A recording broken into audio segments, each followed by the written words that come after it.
The school bell rang, signaling the start of another day at Westwood Academy. The large, oak-lined hallways buzzed with chatter as students shuffled to their seats. Inside room 304, Mr. Richard Calloway adjusted his tie, preparing to begin his English lecture. He was known for being strict, some said too strict, but he justified his approach as tough love. He glanced at the seating chart, frowning slightly when his eyes landed on a particular name. Elijah Carter. The boy had joined the class mid-semester, an unusual transfer for a school like Westwood, known for its exclusivity. From the start, Mr. Calloway had noticed something different about Elijah. Not just the way he carried himself, calm and composed beyond his years, but also how he seemed unaffected by the teacher's cold demeanor. "All right, class, open your books to page 142, Calloway instructed, his sharp tones silencing the murmurs. Elijah did as he was told, his expression neutral. Mr. Calloway had been harder on him than on most, though few in the class seemed to notice. If they did, they didn't say anything. "Elijah," the teacher called out, his voice laced with an edge of skepticism. "Why don't you read the first paragraph for us?" Elijah didn't hesitate. His voice was clear, confident. Too confident, Mr. Calloway thought. The boy read the passage flawlessly, without stumbling over a single word. There was no trace of hesitation. "Not bad," Mr. Calloway said, flipping his pen between his fingers. "But I suppose even a parrot can recite words. Tell me, do you actually understand what you just read? Or are you just mimicking the words?" A few students shifted uncomfortably. Elijah, however, remained composed. He met the teacher's gaze and replied, "I understand it perfectly, sir." There was something in the boy's tone, a quiet assurance that irked Mr. Calloway. He wasn't used to students like Elijah. Something about him was unsettling. He wasn't disrespectful, nor was he openly defiant. Yet, his confidence, his poise, it was as if he knew something Mr. Calloway didn't. The teacher's lips pressed into a thin line. He wasn't going to let this student, this transfer who didn't belong at Westwood, outshine the rest. Not in his classroom. Throughout the lesson, Mr. Calloway found every opportunity to challenge Elijah. When students were paired for assignments, Elijah often ended up with the least cooperative partners. When tests were graded, he received harsher scrutiny than the others. Mr. Calloway would mark answers incorrect for the slightest deviation from his expectations. But Elijah never protested. That was what bothered him the most. No complaints, no frustration, just silent understanding, as if he knew the game Mr. Calloway was playing and was simply waiting for him to tire himself out. One day, the tension came to a head. "Elijah," Mr. Calloway said after class, stopping him before he could leave. "I need to speak with you." Elijah paused, turning to face his teacher. "You may have fooled the rest of the class, but I see right through you," Mr. Calloway said, narrowing his eyes. "I don't know what tricks you've used to get here, but students like you don't belong in this school." Elijah's gaze didn't waver. "Students like me?" he echoed. "You know what I mean." For the first time, a flicker of emotion crossed Elijah's face. Not anger, not fear, just quiet disappointment. "Actually, sir," he said, "I don't think you do." The words lingered in the air long after the boy left the room. Mr. Calloway clenched his jaw. He didn't know why, but something about that boy made him uneasy. It was as if Elijah had already figured something out, something that Mr. Calloway himself had yet to understand, and that thought unsettled him more than anything else. Mr. Calloway couldn't shake the feeling that there was something off about Elijah Carter. He wasn't just another student. There was something deeper, something hidden beneath the surface. As the weeks went on, his resentment toward Elijah grew. He justified his actions under the guise of discipline, but in truth, he wanted to prove a point. He wanted to make sure Elijah knew his place. It started with the subtle things. "Elijah, I don't accept sloppy work," Mr. Calloway said one morning as he held up the boy's essay. He waved it in the air before the class, shaking his head. "This is rushed, unfocused. Do it again." Elijah, sitting in the middle row, didn't flinch. He had spent hours writing that essay. His work was neat, well-structured, and followed all the instructions. But arguing was pointless. Instead, he nodded and took the paper back. The other students looked on in silence. They weren't blind to what was happening, but no one dared to speak up. Mr. Calloway had a reputation. He could make life difficult for anyone who challenged him. One day, after grading a particularly difficult exam, he smirked as he placed Elijah's paper at the bottom of the pile. He had graded it more harshly than the others, picking apart small errors while ignoring the same mistakes in other students' work. When the grades were posted, Elijah's score was significantly lower than expected. "I don't understand," one of the students, Lily, murmured as they looked at the results. "Elijah always gets the highest scores. Guess he's not as smart as we thought," another student snickered. Elijah remained silent. He glanced at his paper, but made no attempt to argue. That irritated Mr. Calloway more than anything. Why didn't he fight back? Why didn't he react the way most students would? The final straw came during a classroom debate. The topic was historical injustices and their impact on modern society. Students took turns presenting their arguments, and when Elijah's turn came, he spoke eloquently, dismantling flawed reasoning with ease. His voice was steady, his points were backed by research, and even the students who barely paid attention in class were listening intently. Mr. Calloway hated it. "You certainly have a lot to say, Elijah," he interrupted, his voice dripping with condescension. "Tell me, is this your opinion? Or are you just repeating what someone else told you?" Elijah turned to him and smiled, just a small, knowing smile. "My opinion is based on facts, sir. But I suppose some people prefer opinions over facts." A few students gasped. It wasn't a direct insult, but the implication was clear. Mr. Calloway's face reddened. "Watch your tone, young man." Elijah didn't say another word, but the damage was done. The entire class had sensed the shift in power. For the first time, Mr. Calloway felt as though he had lost control. Later that afternoon, he stormed into the teacher's lounge.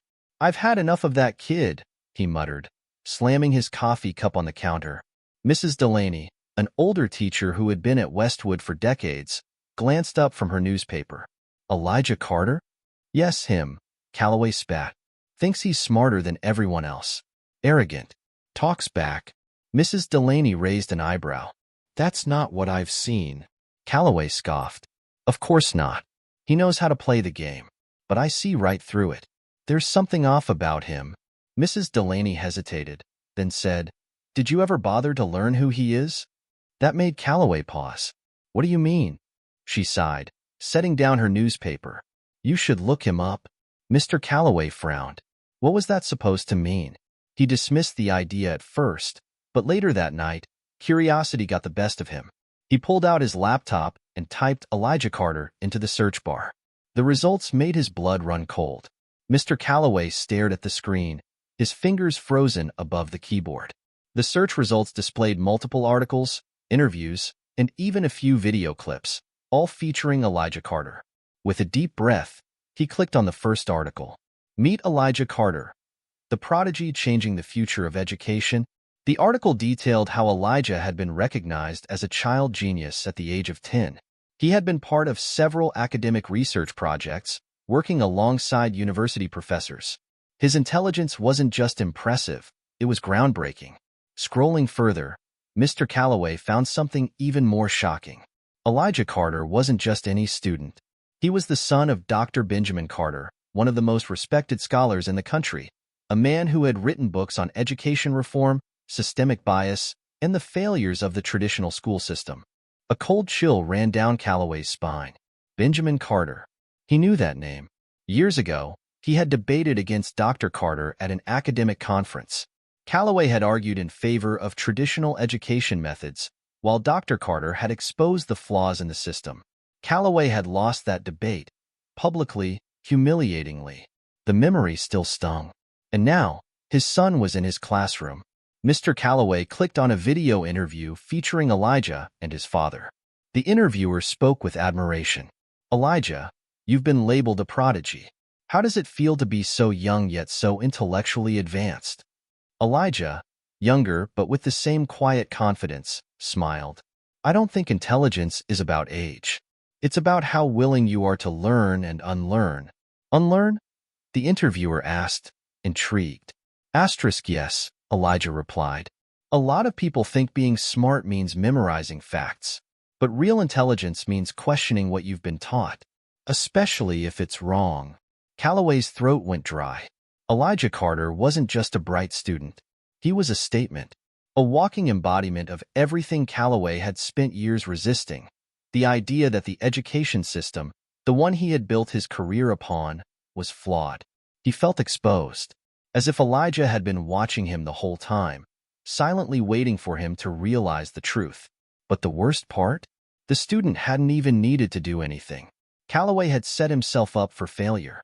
His hands trembled as he closed his laptop. He had mistreated this boy, pushed him harder than anyone else because of his own insecurities, his own biases. And now, he had a choice. He could continue to pretend he was in control, or he could finally face the truth. The next morning, Mr. Calloway walked into his classroom with a heavy heart. For the first time in his career, he felt uncertain, not about his lesson plan, but about himself. As the students settled into their seats, he found his gaze drifting toward Elijah. The boy sat upright, calm as always, flipping through the pages of his notebook. He wasn't just another student. He was someone Calloway had misjudged. Clearing his throat, he turned to the board and began the lesson. "Today, we're going to discuss critical thinking," he announced, writing the words in bold letters. "The ability to challenge what we think we know." A few students exchanged puzzled glances. This wasn't his usual rigid, fact-based teaching style. "Lily," Calloway called, turning to the girl in the front row. "What do you think is more important, memorizing information or questioning information?" Lily hesitated. I guess questioning? Because if we don't question, we might believe things that aren't true." Calloway nodded. "Exactly." He turned to Elijah. The boy had been quiet, observing. "Elijah, what do you think?" Elijah studied him for a moment before answering. "I think people avoid questioning things when the answers make them uncomfortable." The room fell silent. The words weren't spoken with malice, but they hit like a weight in Calloway's chest. He took a slow breath, then did something no one in that room expected. He set down his marker and turned to face the class. "I need to apologize," he said, his voice steady but sincere. Murmurs spread through the room. "Apologize?" Mr. Calloway never admitted when he was wrong. "I haven't been fair," he continued, glancing at Elijah. "I've let my own biases affect the way I've treated some of you. And that's not the kind of teacher I want to be." Elijah blinked, clearly surprised. Calloway continued, "I've spent years teaching students to follow rules, to accept things the way they are. But I've realized that real education isn't about obedience. It's about challenging the system when it's flawed." A hush fell over the room. Some students looked at each other in disbelief. Others, like Lily, nodded slowly, processing the weight of his words. Calloway turned back to Elijah. "You're a remarkable student, Elijah, and I was too blind to see it. I hope you can forgive me." Elijah studied him carefully. Then, after a long pause, he smiled.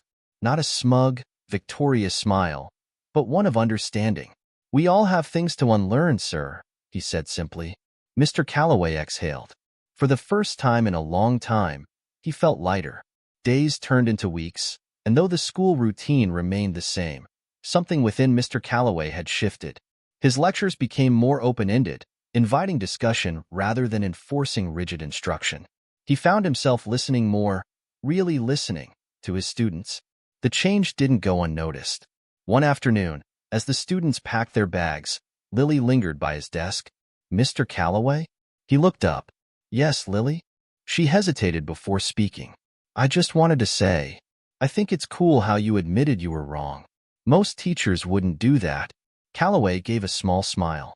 "Well, I've learned that even teachers have things to learn." Lily grinned. "Guess that means you're a student too, huh?" He chuckled. "Guess so." As she walked out, Calloway turned his attention to Elijah, who was gathering his books with his usual unbothered composure. For a moment, Calloway considered letting him leave without a word. But something told him this was a conversation that needed to happen. "Elijah," he called. The boy paused, looking up. "I never asked. Why did you transfer to Westwood?" Elijah regarded him for a moment, as if deciding how much to say. "My dad wanted me to experience different kinds of education," he finally answered. He said learning isn't just about books. It's about understanding people. Calloway nodded slowly. And what have you learned here? Elijah smiled. That change is possible. Even when it's unexpected. There was something about the way he said it, simple yet profound, that struck Calloway deeply. Thank you, Calloway said, surprising even himself. Elijah's smile widened. He nodded once, then turned and walked out of the classroom, leaving Calloway alone with his thoughts. That evening, Calloway sat in his office, staring at a blank document on his laptop. He had been meaning to write an article for the school's academic journal, something about traditional education. But now, he had a new perspective. He started typing. The unlearning of a teacher. How a student changed my perspective on education. The words flowed effortlessly, not as a lesson to be taught, but as an experience to be shared.